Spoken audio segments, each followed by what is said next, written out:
Oh, kalau mesin jahit itu adalah rahasia negara yang dijaga betul sama Bung Hatta. Ketika memang harus ada gunting Syafruddin, itu pemotongan uang ya nggak bilang ke istri.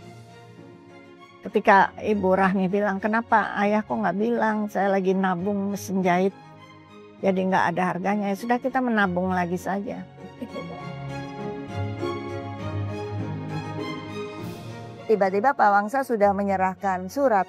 Terus ayah bertanya, bukannya kita nggak punya kertas surat? Iya, tapi ini 3 lembar saya ambil dari depan. Ayah marah, itu nggak boleh. Kalau datang ke rumah ini itu harus dari uang saya. Pak Wangsa bengong. Ada yang kecenderungannya senang sesuatu yang bersifat revolusioner, yang wah, yang gegap gempita. Bung Hatta itu berjuang dalam sunyi, tapi dalam keteraturan, konsisten, dan sistematik.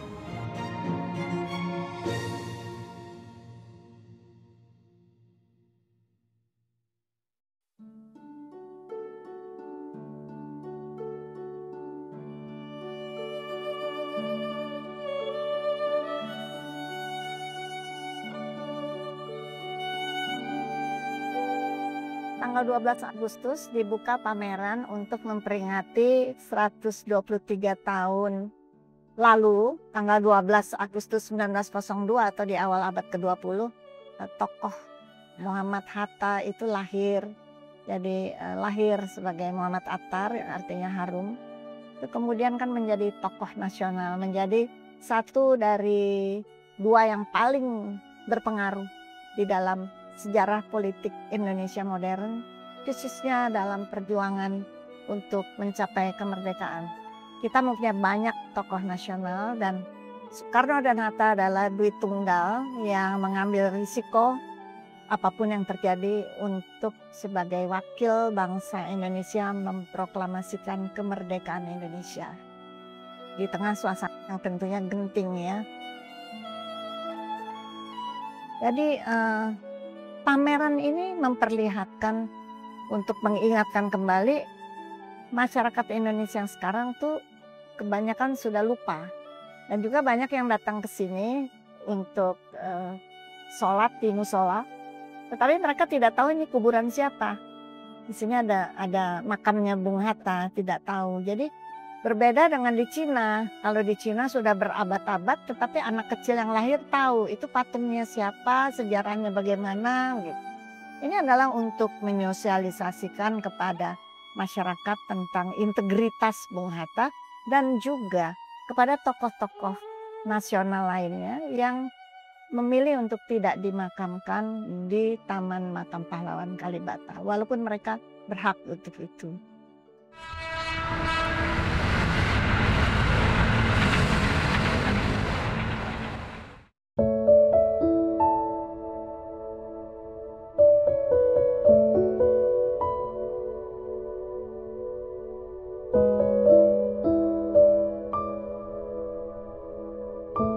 Kehadiran Bung Hatta kalau beliau berada di dalam ruangan di rumah itu memberikan keteduhan hati. Jadi melihat pada wajahnya sama sikapnya, adabnya itu membuat kita rasa teguh dan tidak takut. Jadi tenang, nyaman. Memberi rasa nyaman. Dan Bung Hatta itu orang yang sangat mendengarkan. Jadi saya juga melihat tamu-tamu yang datang, ya Bung Hatta dengan sabar mendengar. Tidak harus ia menyetujui itu, tetapi memberi waktu kepada orang untuk mendengar sana. Ya, hal yang lucu lagi, ayah saya itu tidak pernah bersuara keras sama ibu. Jadi kalau mau panggil sesuatu, ya panggil nama. Dan panggil pembantu, misalkan Mbah Suripnya nggak dengar, ayah ke dapur. Bicara langsung, saya minta ini. Kan orang lain kan majikan tuh teriak sama pembantu, teriak sekencang-kencangnya, nggak pernah. Jadi kalau dia nggak mendengar, ayah keluar cari pembantu, saya mau ini gitu. Jadi di rumah pun saya tidak pernah sekalipun dengar ayah tuh marah sama ibu, tidak ada. Apalagi tempeleng, marah aja tidak pernah. Tidak ada. Kita tidak pernah dimarahi. Kaku enggak, tapi juga enggak pecicilan. Ya jadi pas-pas saja. Kalau misalnya tidak perlu untuk dikasih tahu ya tidak usah dikasih tahu. Jadi kalau kita tanya pasti dijawab. Dan ada innernya itu keluar. Rasa sayang itu, rasa kedekatan. Tapi bukan dengan bahasa berbunga-bunga, bukan. Dengan apa ya? Care gitu, satu rasa, ada kita merasa diayomi gitu, tapi bukan dimanjakan. Jarak kita kan jauh-jauh. Ya tadi saya udah cerita tuh. Ya. Saya 50 tahun bedanya dengan ayah. Jadi beda misalkan Anda umur 30 punya anak. Mungkin anaknya digendong-gendong ke langit gitu. Ayah tidak pernah begitu pada kita. Jadi kalau sayang ya mengelus. Misalnya Halida masih bayi, kepalanya dilus. Tapi saya pernah naik di pundaknya ayah, naik gunung, bukit di Megamendung. Semua 3 anak. Iya, kakak juga, Kak Matia juga. Jadi tongkat tetap bawa, tapi bisa juga taruh anaknya, kakinya terjuntai di bahunya ya. Saya pernah saya di atasnya ayah, terus saya goyang. Nah pas jalannya agak menanjak, jadi ayah jatuh sama saya masuk ke dalam belukar. Terus yang di belakang kita cepet-cepet berdirikan ayah dan kami, ya ketawa aja. Cuman ya lumayan agak baret.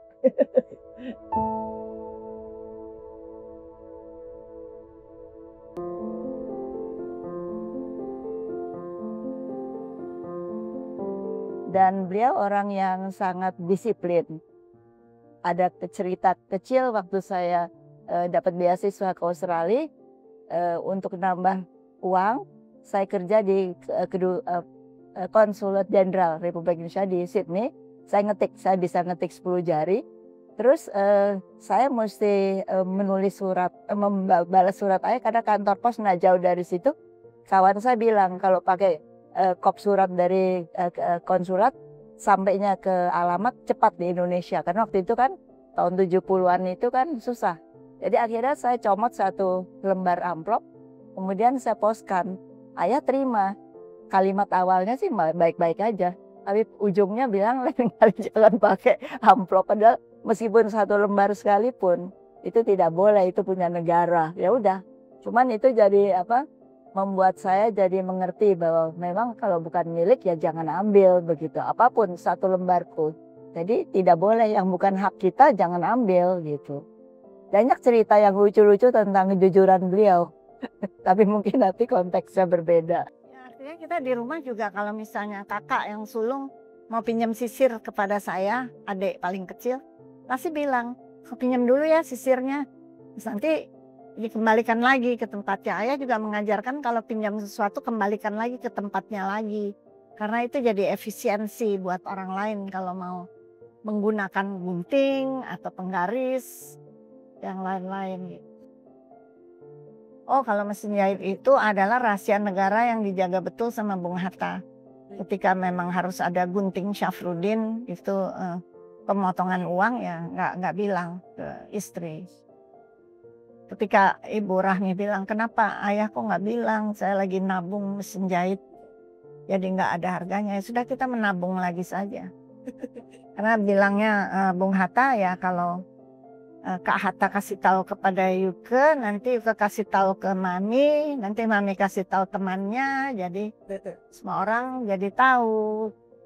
Tapi terus terang memang nenek kami diajak ngomong sama temennya yang nyonya-nyonya dari pejabat negara, ketika itu pejabat negara yang cukup tinggi. Oh, nggak dibilangin ya gitu. Jadi si nyonya pejabat itu dibilangin sama suaminya. Tapi Bung Hatta tidak mau bilang ke istrinya, ke keluarganya, itu urusan negara. Ayah juga mengembalikan uang kan waktu dapat uang ke Papua. Jadi Gubernur Papua menyerahkan uang karena ayah tur. Dari Kementerian Penerangan. Ya, Kementerian Penerangan. Waktu itu baru selesai penentuan pendapat rakyat. Saya nggak mau terima. Jadi saya udah pergi kemari, sudah bersyukur kan terbang udah dibiayai negara oleh mereka. Kenapa saya mesti dapat uang lagi? Dikembaliin. Akhirnya terus waktu ke Banda Neira katanya ke Bovendigul oleh beliau yang menerima balik itu diberikan uang itu ke sana.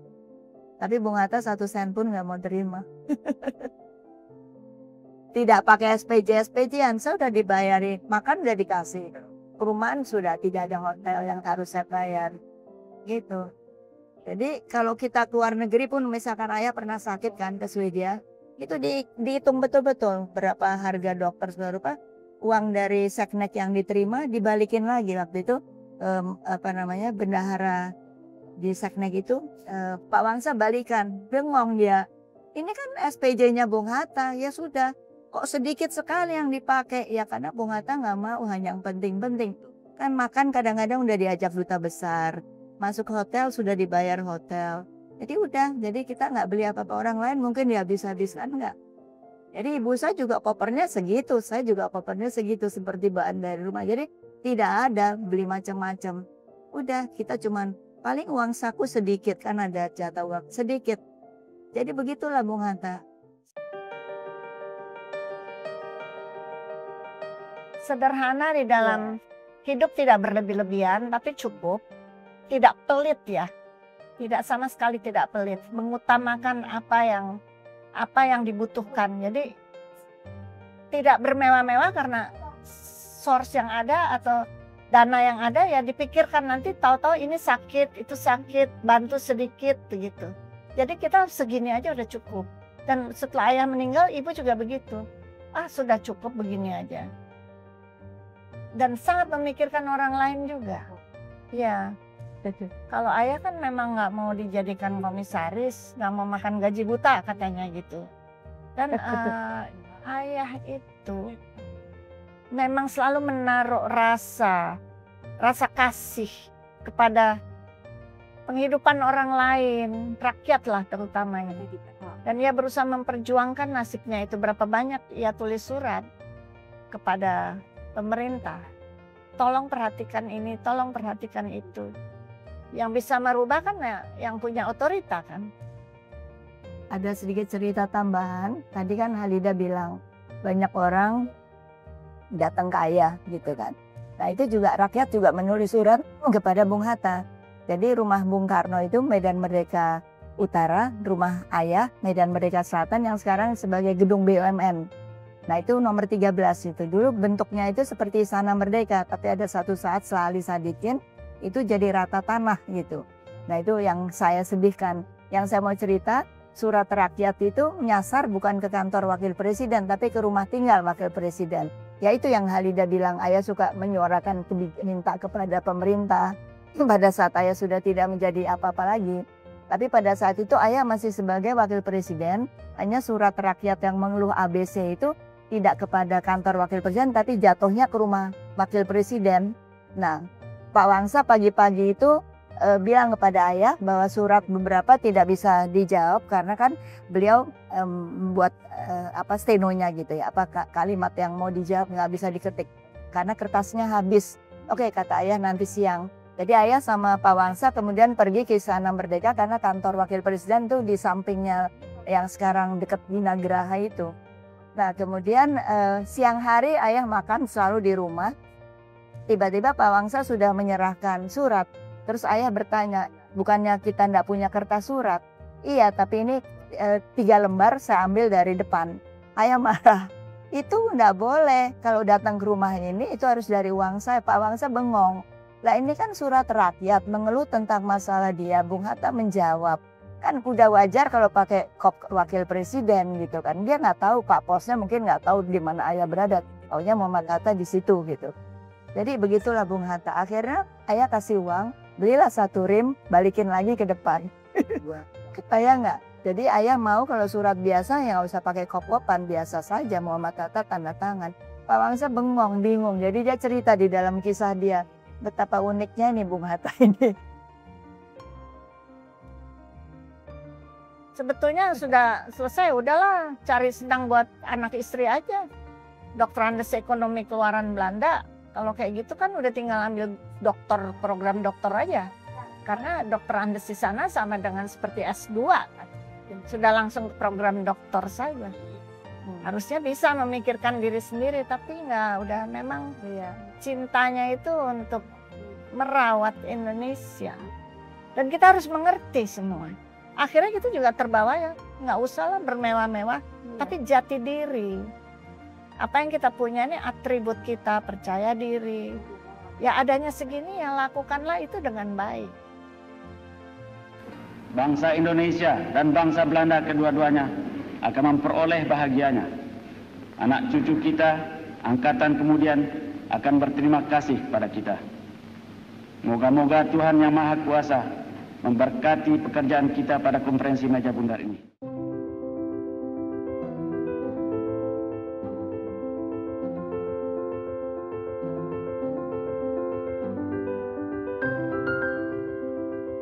Jadi misalnya Indonesia diproklamasikan kemerdekaannya pada 17 Agustus 1945, Bung Hatta sudah memikirkan dan mendirikan Palang Merah Indonesia 17 September 1945, karena kan keadaan Indonesia belum diakui di dunia internasional.